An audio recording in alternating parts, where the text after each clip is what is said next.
الله الرحمن الرحيم حامدا ومصليا أما بعد اللهم صل على سيدنا حبيبنا مولانا محمد وعلى آل سيدنا حبيبنا مولانا محمد وبارك وسلم. فقد قال الله تبارك وتعالى في كلامه المجيد: فأعوذ بالله من الشيطان الرجيم بسم الله الرحمن الرحيم قل إن صلاتي ونسكي ومحياي ومماتي لله رب العالمين. صدق اللہ العظیم. حضرات سامعین کرام، اللہ تبارک و تعالی نے اس آیت کریمہ کے اندر ہم اور آپ کے لیے ایک بہت بڑا پیغام دیا ہے کہ ہم مسلمان کوئی بھی عمل کریں، خواہ وہ عمل دینی ہو یا دنیاوی ہو، وہ عمل چھوٹا ہو یا بڑا ہو، وہ عمل قیمتی ہو یا بے قیمتی ہو، وہ اللہ کو راضی کرنے کے لیے ہم کریں. ہم مسلمان ہیں، اللہ رسول کے غلام اور ان کے فرما برداری کو ہم نے قبول کر رکھی ہے. اس لیے ہر کام ہمارا اللہ کی رضا کے لیے اور پیارے نبی صلی اللہ علیہ وسلم کی اطاعت اور آپ کی سنت کے مطابق ہمیں کرنا چاہیے. فرمایا اللہ تبارک و تعالی نے کہ اے نبی کہہ دیجئے ان صلاتی و نسکی، بلا شبہ میری نماز اور میری قربانی. مفسرین نے نسک سے مراد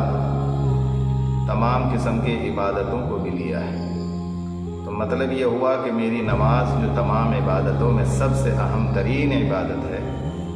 اور میری ساری چھوٹی بڑی عبادتیں حتیٰ کہ تسبیح، تحلیل، کچھ بھی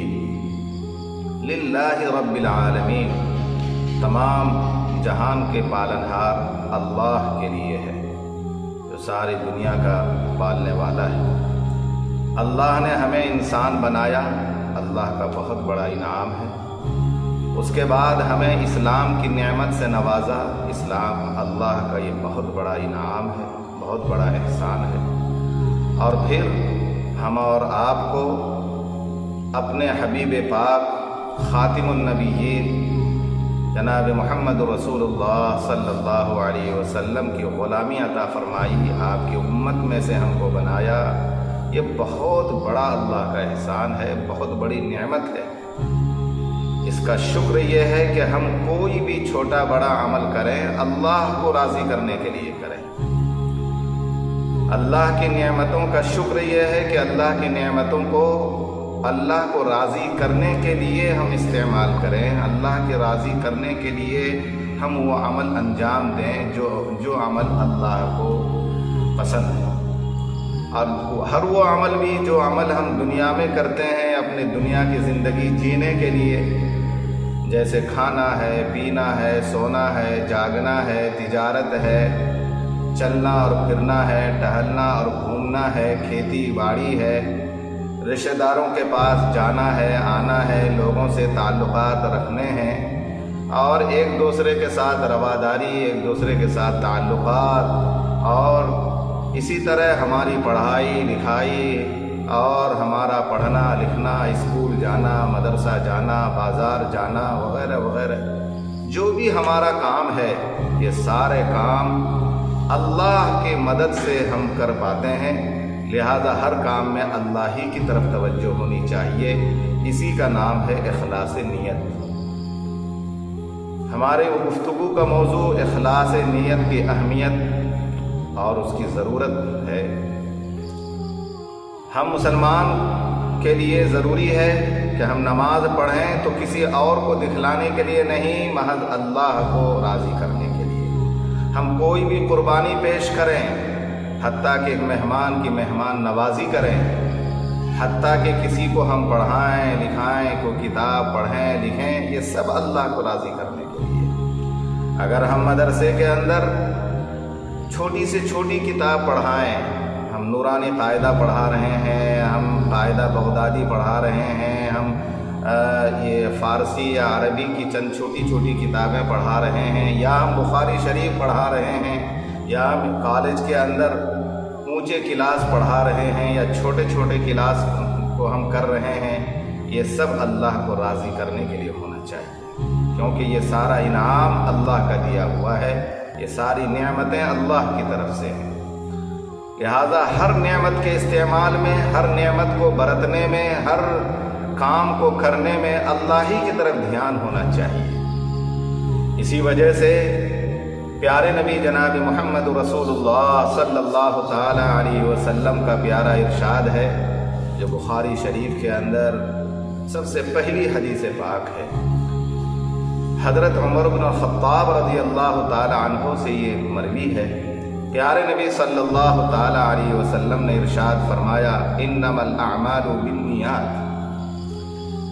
کہ سارے اعمال معتبر ہوتے ہیں نیتوں سے، جیسی نیت ہوگی ویسے اعمال کا اعتبار ہوگا۔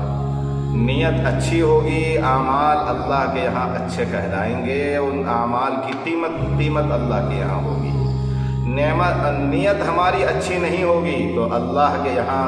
ان اعمال کی کوئی قیمت نہیں۔ دنیا والوں کی نگاہ میں تو ہم بڑے عمل کرنے والے کہلائیں گے کہ دنیا والوں نے دیکھا کہ یہ عمل کر رہا ہے، یہ نماز پڑھ رہا ہے، یہ روزہ رکھ رہا ہے، یہ حج کر رہا ہے، یہ زکوٰۃ دے رہا ہے، یہ مدرسے میں پڑھا رہا ہے، یہ اسکول میں پڑھا رہا ہے، یہ لوگوں کے ساتھ ہمدردی، غمخواری اور لوگوں کے ساتھ مروت، اخوت، بھائی چارگی کا سارا معاملہ انجام دے رہا ہے، لہذا یہ انسان اچھا ہوگا۔ تو دنیاوی لحاظ سے لوگوں میں ہم اچھے کہلا لیں گے، لیکن اللہ کے یہاں ہمارے اس عمل کی کوئی قیمت نہیں ہوگی اگر ہماری نیت میں کھوٹ ہوگی، ہماری نیت میں اچھائی نہیں ہوگی۔ لہذا ہم محنت بھی کریں اور اللہ کے یہاں اجر بھی نہ پائیں تو یہ بہت بڑا خسارہ اور بہت بڑا نقصان ہوگا۔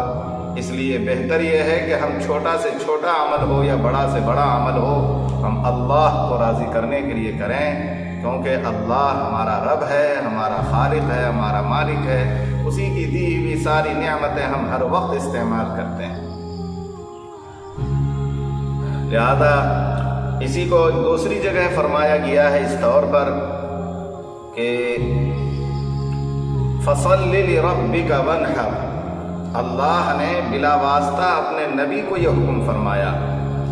کیا یہ نبی پاک صلی اللہ علیہ وسلم کی طرف سے یہ ہمارے دل میں ذرہ برابر بھی یہ کھٹک ہو سکتی ہے کہ پیارے نبی دنیا والوں کو دکھانے کے لیے کوئی عمل کرتے ہوں گے؟ ہرگز نہیں۔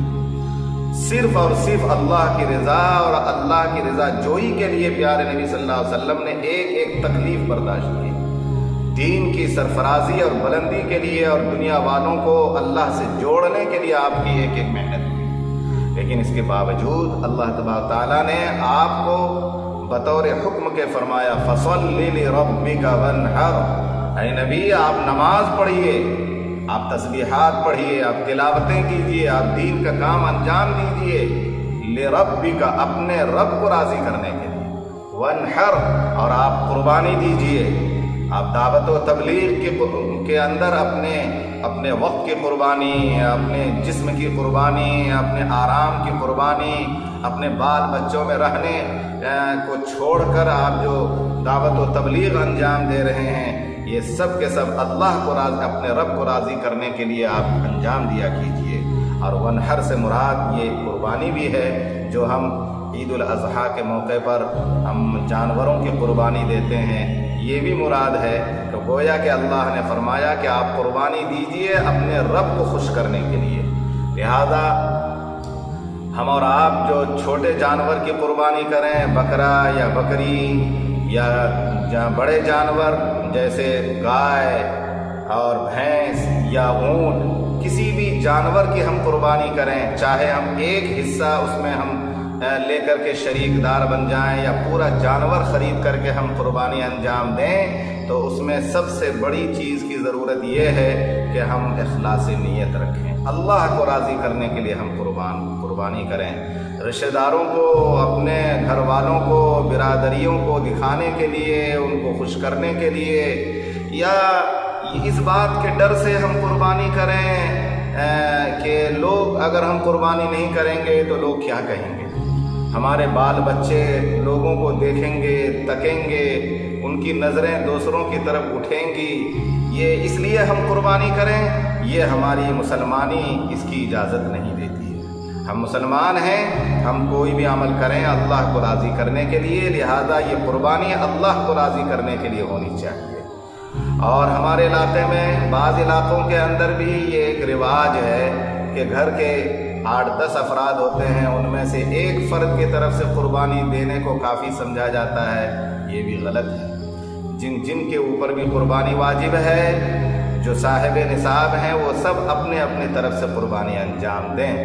حتیٰ کہ صاحب وسعت کو چاہیے کہ اپنی چھوٹی چھوٹی اولاد کی طرف سے بھی قربانی انجام دیں، اور اگر وسعت رکھتے ہیں تو اپنے پیچھے گزر جانے والے ماں باپ، آبا و اجداد، ان کو ثواب پہنچانے کے لیے ایصال ثواب کی قربانی انجام دیں، نفلی قربانی کریں۔ نفلی قربانی کا طریقہ یہ ہے کہ اپنا واجبی قربانی ادا کرنے کے بعد حسب حیثیت ایک جانور یا 1-2 حصہ اس کو بھی اپنے نام سے قربانی دیں، اور ثواب سارے مردوں کو ہم بخش دیں۔ اور دوسرا طریقہ یہ ہے کہ ہم جس مردار کو ہم ثواب پہنچانا چاہتے ہیں اسی کے نام کی طرف سے ہم قربانی کریں کہ فلاں بن فلاں کی طرف سے ہم نے یہ قربانی کی۔ تو یہ دونوں طریقے سے مردار کو اس کا ثواب پہنچے گا، میت کو اس کا ثواب پہنچے گا۔ لہذا قربانی کے اندر خاص طور پر اخلاص نیت ضروری ہے۔ اگر بڑے جانور میں 7 حصے اور 7 آدمی شریک ہو سکتے ہیں، اگر ایک حصہ والا بھی صرف اپنے بچوں کو گوشت کھلانے کی نیت کر کے قربانی دے گا تو اس کی بھی قربانی برباد ہوگی اور باقی 6 حصے بھی برباد ہو جائیں گے۔ لہذا 7 شریک دار کو چاہیے کہ جب قربانی کا جانور خریدیں تو صرف اور صرف اللہ کو راضی کرنے اور اللہ کو خوش کرنے کی نیت سے خریدیں، اور بچوں کو گوشت تو ضمنی وہ تو مل ہی جائے گا، لیکن نیت کو صحیح کریں گے تو قربانی بھی اچھی ہوگی، اللہ بھی خوش ہوگا، بچوں کو اور رشتہ داروں کو، اور گھر کے اندر مہمان نوازی بھی ہوگی، بچے بھی خوش ہوں گے۔ لیکن ہم نیت کے ذرا سے بگاڑ سے ہم قربانی کو بھی برباد کرتے ہیں، ثواب کو بھی ہم اکارت کر دیتے ہیں، اللہ بھی ہم سے راضی نہیں ہوتا، پیسہ ہمارا برباد جاتا ہے۔ اس لیے ضرورت ہے کہ ہم قربانی جو انجام دیتے ہیں اس عید الاضحیٰ کے موقع پر، اور ابھی عید الاضحیٰ ابھی آنے والی ہے، قربانی کا موسم آیا ہی چاہتا ہے، امید ہے کہ 19 جولائی کو عید الاضحیٰ ہو جائے، تو لہذا ہم جو آج قربانی کی تیاری میں لگے ہوئے ہیں اور جانوروں کی خریداری میں اب ہم مشغول ہو چکے ہیں، تو ضرورت ہے کہ ہم اخلاص نیت کے ساتھ جانوروں کی خریداری کریں، اور اخلاص نیت کے ساتھ ہم اپنی قربانی کو انجام دینے کی ہم محنت کریں۔ اللہ تبارک و تعالی ہم اور آپ کو ہر کام، ہر عمل اخلاص نیت کے ساتھ کرنے کی توفیق عطا فرمائے۔ بزرگوں نے یہ بات لکھی ہے کہ اگر دنیا کا بھی کام مسلمان انجام دے اور اللہ کو خوش کرنے کے لیے انجام دے تو وہ دنیاوی کام جو ہماری صحت، ہمارے گھر بار کے چلانے کی ضرورت کا کام ہے، وہ بھی عبادت کا کام بن جاتا ہے۔ جیسے ٹہلنا، گھومنا، بازار جانا، تجارت کرنا، کھیتی باڑی کرنا، یہ بھی اگر اللہ کی رضا کے لیے ہے تو یہ سارا کام ہمارے عبادت کا کام ہو جائے گا، ثواب کا کام ہو جائے گا، اللہ اس سے خوش ہوں گے، اور ہمیں دنیا کا بھی نفع ہوگا، دنیا کے اندر بھی برکت ہوگی۔ اللہ تعالی ہم مسلمانوں کو ہر چھوٹا بڑا، ہر اونچا اور نیچا کام اللہ کو خوش کرنے کے لیے خوش کرنے کے لیے کرنے کی توفیق عطا فرمائے۔ دنیا والوں کو راضی کرنے، دنیا والوں کو بتانے اور جتانے کے لیے نہیں۔ ہمارے بعض علاقوں کے اندر یہ بھی ایک رواج ہے جو اللہ کو خوش کرنے کے لیے وہ کام نہیں ہوتا، حالانکہ بڑا قیمتی کام ہوتا ہے، بہت بڑا پیسہ خرچہ ہوتا ہے۔ جیسا کہ شادی بیاہ میں ہم بڑا خرچہ کرتے ہیں، بڑا جہیز خرید کر دیتے ہیں اپنے داماد اور بیٹی کو، اور ہم اپنے گاؤں والوں کو بلا کر اور رشتہ داروں کو بلا کر بڑا ہم بھوج کرتے ہیں، پیسہ تو ہم بڑا خرچہ کر لیتے ہیں، محنت بھی ہم بہت کرتے ہیں، لیکن عام طور پر یہ بھوج انجام دینے میں یا جہیز دینے میں، لوگوں کو دعوت دے کر بلانے میں، بڑی مجلس سجانے میں اللہ کو خوش کرنے اور رسول کو خوش کرنے کی نیت نہیں ہوتی، بلکہ رشتہ داروں کو اور لوگوں کو اور اڑوس پڑوس کو خوش کرنے کی نیت ہوتی ہے۔ خاص طور پر شادی بیاہ میں بھی ہم کو اخلاص نیت پیدا کرنے کی توفیق عطا فرمائے۔ وآخر دعوانا ان الحمد للہ رب العالمین۔